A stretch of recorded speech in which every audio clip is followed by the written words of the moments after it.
ne na yo lokola omeka yo nde ozali kiziba na mai na bomoi nzambe oyo epesi biso pema na bomoi mpe osangisi biso na kati na oyo esika tozali kozungisa lokumu nkembo epai na yo po ozali Jehova Rafa ozali Jehova Jire ozali Jehova Lisile Jehova Sabaote ozali Jehova Chikene incomparable éternel Christ mokonzi na bakonzi liziba na mai na bomoi.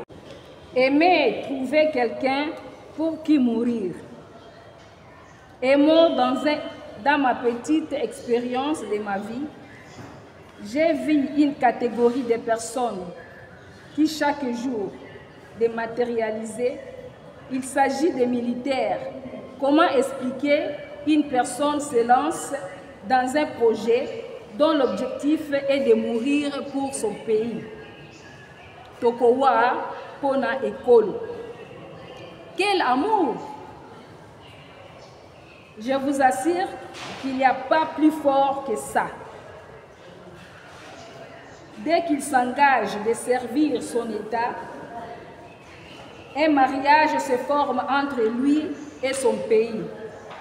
Il dit: mon amour RDC, je te défendrai, même lorsqu'il faut donner ma vie. Cependant, ce qui inquiète de plus, c'est la façon l'état lequel meurt parfois, sans scrupule, néanmoins laissant un héritage, un bon nombre d'enfants et un souvenir qui sa famille, veuve et orphelin. Auguste Ensemblé, notre pays est en état de conflit car endommagé par les conflits armés cycliques depuis plus d'une décennie. Maintenant, ces conflits ont emporté plusieurs de nos voyants soldats de l'armée des 14, 18, 40, 45, forces publiques, FARDC, ainsi de la police nationale. Ces soldats tombés au fond ont laissé derrière de veuves déplacées et plusieurs orphelins. C'est pourquoi aujourd'hui, rassemblés par un but, en synergie avec l'association de veuves et orphelins militaires, par la trémise de notre président national de l'INACO, Asbel, les parrains Kamanda, Yatinwa, Placide et tout son bureau national nous soutient INACO Femmes.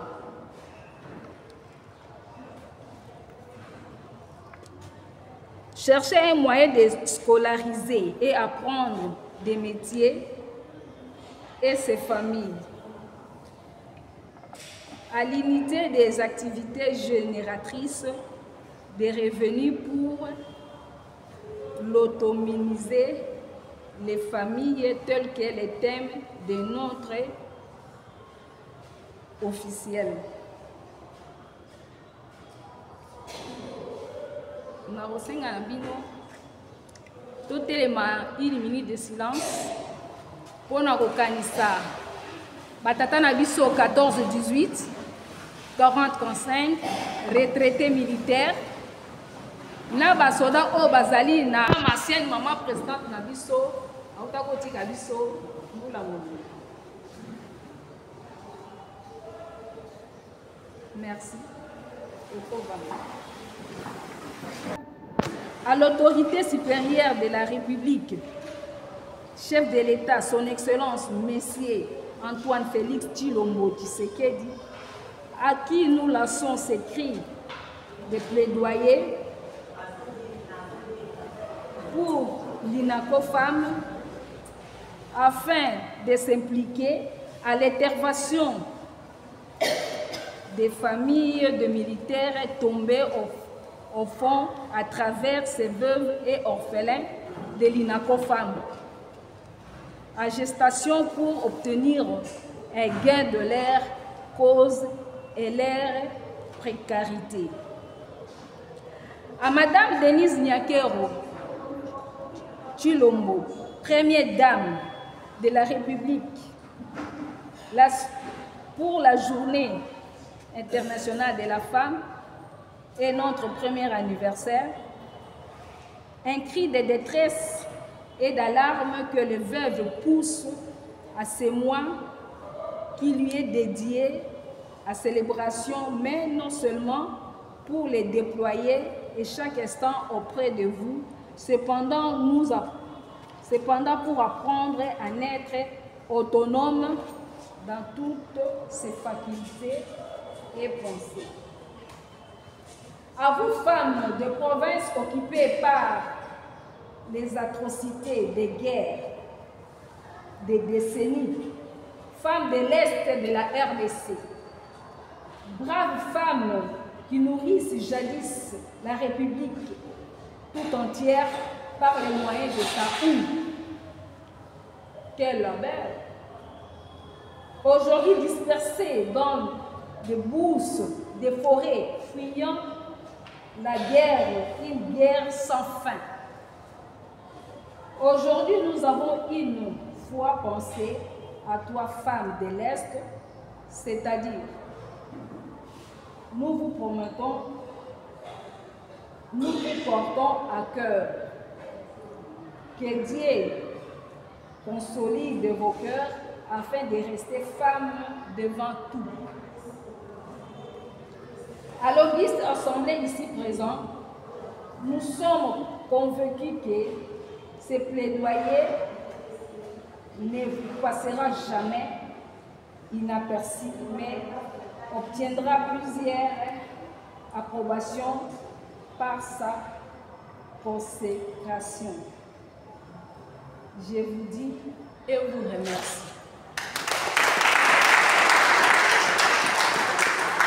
La femme, les alliés clôture, il y a moi de la femme. Tozali na double fête. Pour mon colobisto Tobimaki Liboso, c'était le 26 mars de l'année passée, 2024. Yamwana Tokokisi Mbula Mobimba. Siko tozali na anniversaire. Na biso, pe tozasu na clôture, ya mois de la femme. Pona yango, toyemba, joyeux anniversaire. Joyeux anniversaire.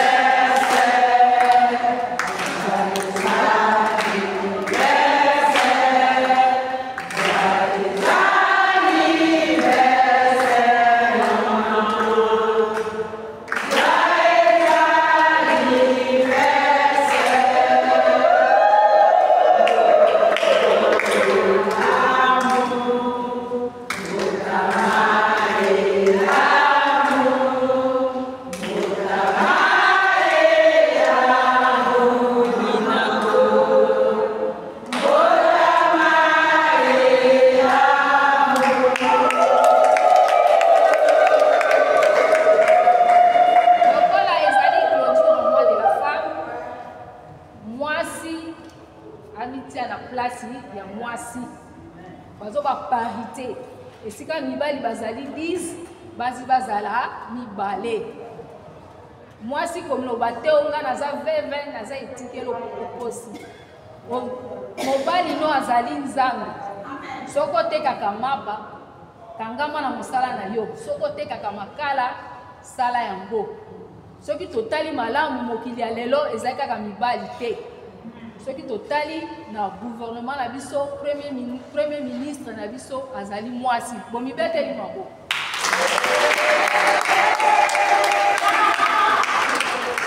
Soki totali tozana ba femme députée, tozana ba femme sénatrice bazali.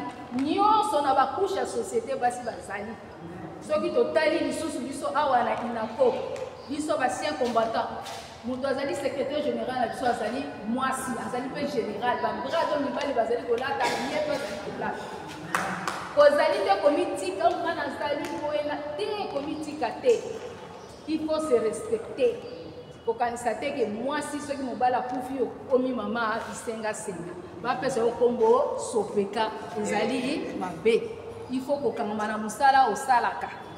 okangami na losambo côté ya bana malamu surtout génération ya bana na biso bakokololo na biso mutu pasi kolakelaka bango maloba mabe te il faut kolakelaka bana maloba kitoko po soki bana na babongi yo mpe espoir ya kovivre ekozala naza na mingi ya koloba te mais nasengi na bino oyaka ba réunion chaque mercredi mais mercredi ya le 9 le mercredi prochain tokozala na réunion te tokokutana kaka awa le 9 ba mama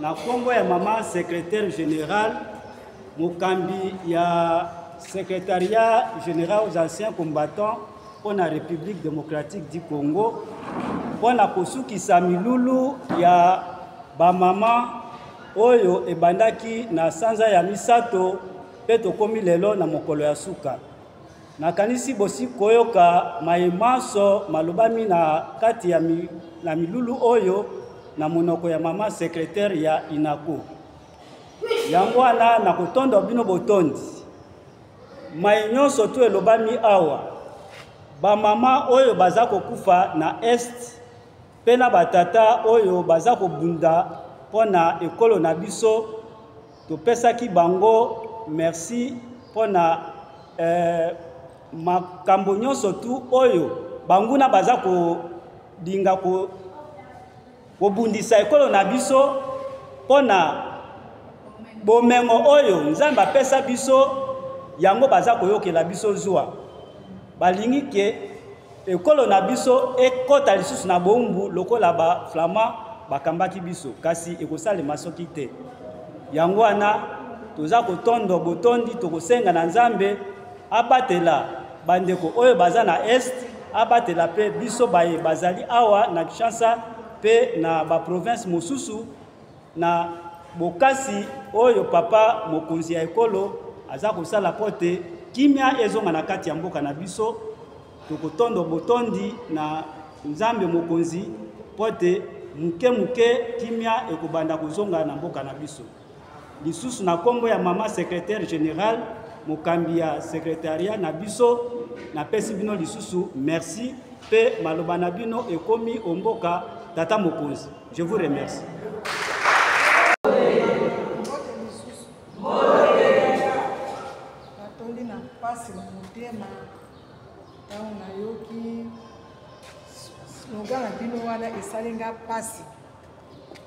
Ba mama biso pe tozalaki lokola bino papa akufi colonel azali ko toucher 26 000 na bandaki ko toucher 26 000 francs congolais. Le papa Félix Saye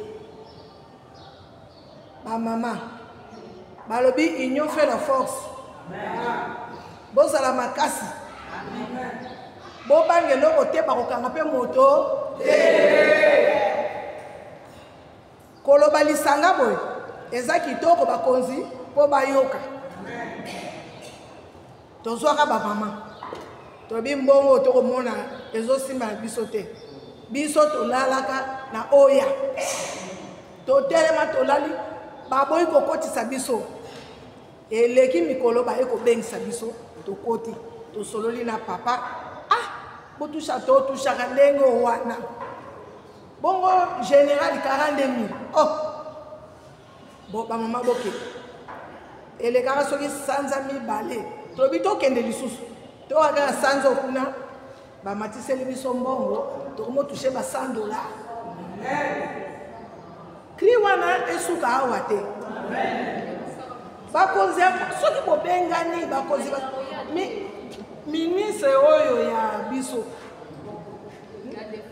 oya défense ya se combattant aza mwana na biso toboti na libumu na biso soki biso nyonso ndenge toza botokendeli ye akoyamba biso akoyoko biso tokoloba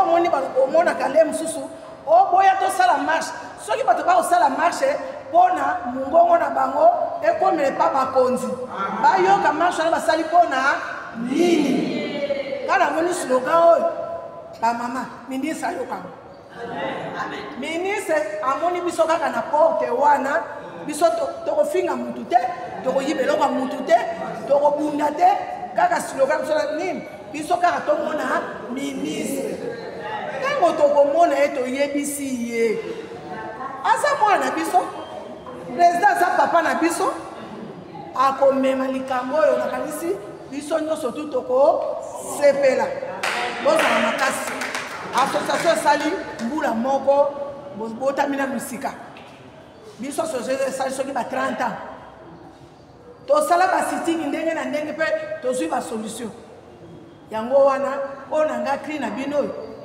bokende kobeta yango epai ya papa mokonzi bino okobeta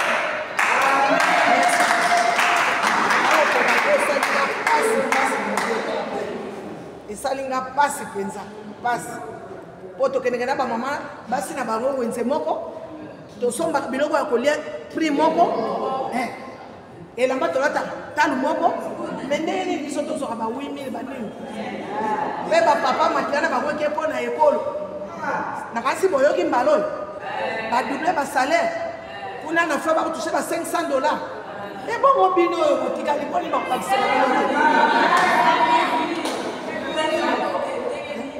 bobanga eloko te ministère na biso eza kaka kaka na kaka tolali wana biso mutu mosu ayamba biso te kaka ministre ye moko ayamba biso bozala makasi mama association eza lingombo ya bato basangani bazwaka badécision soki bofandi kaka na bandako bokofanda ti ndenge bokoloba bokokufa ti okokufa bosepeli na bozwi ya papa te makila mpo na ekolo makila na ekei pamba merci soki boyoki ngai mama présidente babengi bino bobima bokoki mpe koloka makolo ya papa tomoni lingomba bamama ezokende boye wapi botona biso likambo te biso toke bokomi mpe wana bakozwa solution surtout mikolo eza makambo ya mbongo ngai namoni mafuta te babaliaka ntango ya na moto bolonga bozwa solution wana bokondimangaki mama lobi likambo ya solo merci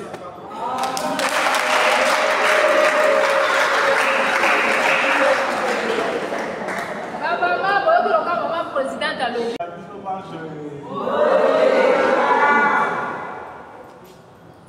Naye komi monisa na kombo ya président la mission nationale wala kobela te komi moko sepena bino ensemble fête na bino ya anniversaire ya le 8 te bandaki na ndenge ekomi na suka tokotika bino te tozalaka na nsima na bino yango wana na kombo ya inako ya président na biso kamanda ya président kamanda topesi bino bon anniversaire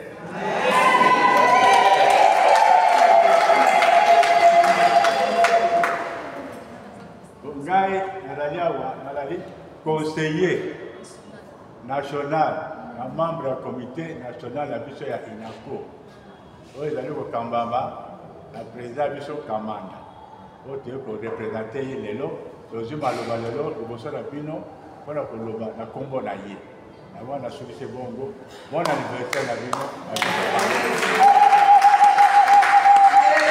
awa te ndako oyo ezalaka ndako na biso ezalaka ndako ya leta te batata na biso 14 18 40 45 basangisaka bambongo na bango nde mundele atikelaki bango souvenir eza ndako na biso bobangaka te ezali ndako na biso nakanisi milulu na biso ekomi na suka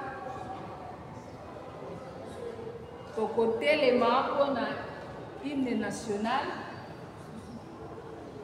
soki tosilisi kobouge te ovandi kaka place ezali totelemi